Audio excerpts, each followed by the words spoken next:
15 million merits. We have chosen to present the episode 15 million merits.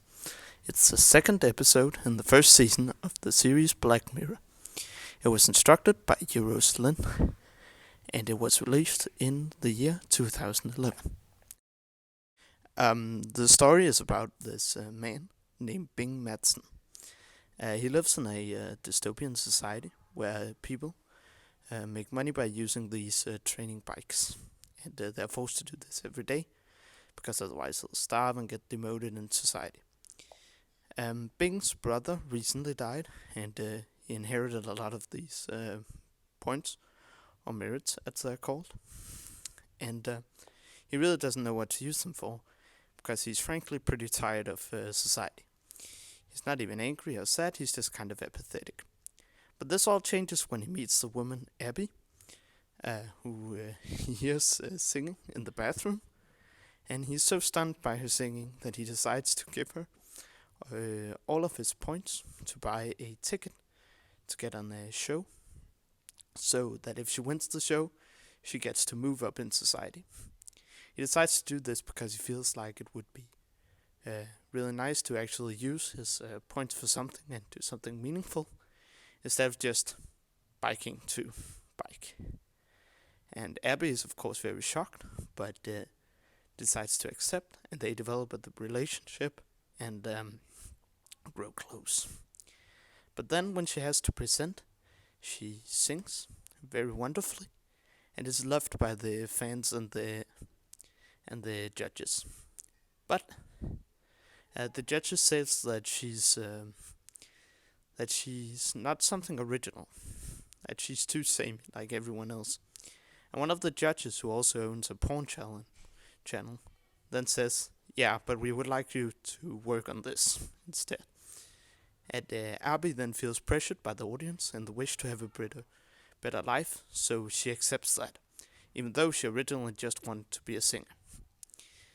And of course Bing is very angry about this, as we'll learn later, because he feels like Abby was cheated and frankly pretty much abused by the judges.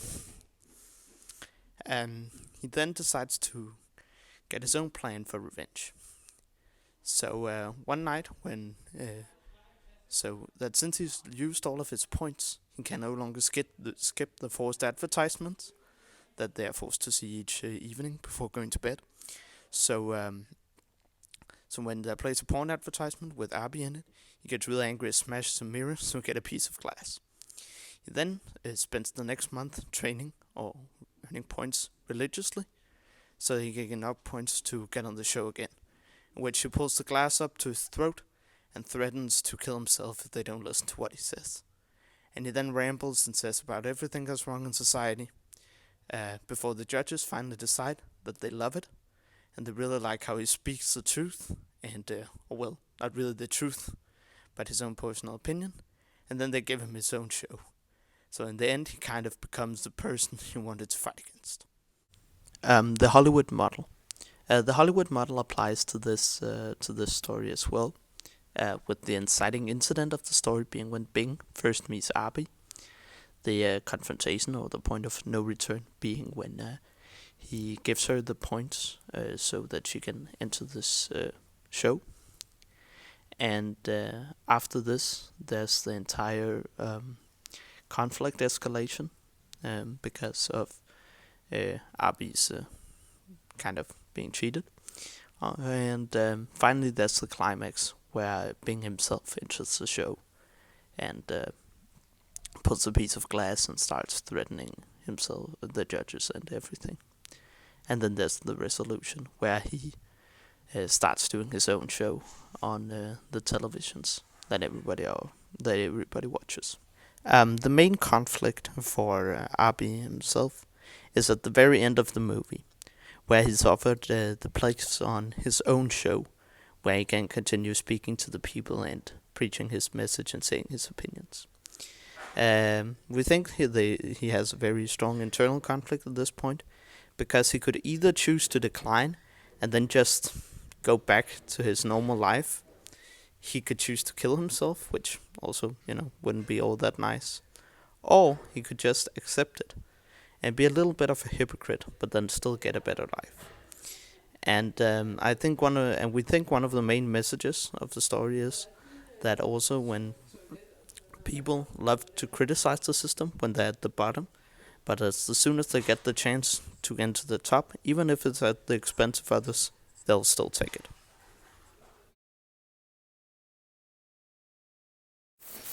I will now be talking about some of the different cinematic effects used in the movie. This first shot is the establishing shot of the movie, this one being a wide shot because we can both see Bing and his surroundings.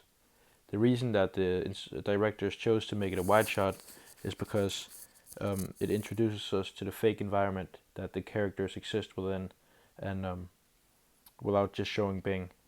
And when first seeing the movie, you can perhaps think that he's some sort of prisoner or a criminal, but you will later find out that this is where everybody lives. This next shot is over the shoulder shot. These type of shots are very popular in cinematography. The reason that they're so popular is because even though Abby is speaking, we're reminded of Bing's presence. This creates a sense of relatability to Bing and is sort of another variant of the typical POV shot. Now I will be covering some of the dystopian characteristics that the film revolves around. First of all, propaganda and control of information. The screens in front of the bikes are controlled by the elites, distracting them from the tyranny that they are trapped within. They often mention the name Selma. Selma is a famous person that they are presented for every day on the screens, and this results in most of the workers saving up their merits to try and enter the talent show, even though most of them don't really have any real skills or know what they want to be famous for. Abby even says, when being casted for the talent show, after being asked, "What do you want to do?" she says, "I guess I just want to be as big as Selma one day," which exactly proves the point that most of these people, they don't even know what they want to be famous for. They've just been told that this is something everybody can achieve. Another dystopian characteristic is constant surveillance. The people live in a totalitarian society that has a high technological advancement. This technology is weaponized against the citizens of this society and is used to track everything that the citizens do day in and day out. Complete loss of individuality. The people live in a society where they're forced to wear the same clothes. They're identified by their numbers, not by their names. And the only ways they can creatively express themselves are through their doppels. Their doppels are these fictional avatars that they can spend their hard-earned merits on. For example, for buying new fictional clothes for their fictional characters, or new fictional dances for their fictional characters. Extreme socioeconomic class divides. There are, in general, three social classes in the film. The middle class being the ones slaving away on the bikes every day. The lower class being the ones cleaning the areas where the middle class bikes, which are basically like offices, are kind of what they represent. And then the upper class, which are the ones that basically made it out of the middle class because the leaders found some way to take advantage of them. And then, there's basically some sort of elites that we don't get to know much about, but these are presumably the ones controlling everything, being the puppet masters at the top. And the people are forced to live the same lives, staying in their social class, unless the leaders basically see a way to take advantage of them. And another thing that the leaders use to stop people from rebelling is they do a great job of turning the different social classes against each other. And this is basically a ground principle for any tyrannical society ever. It's called divide and conquer.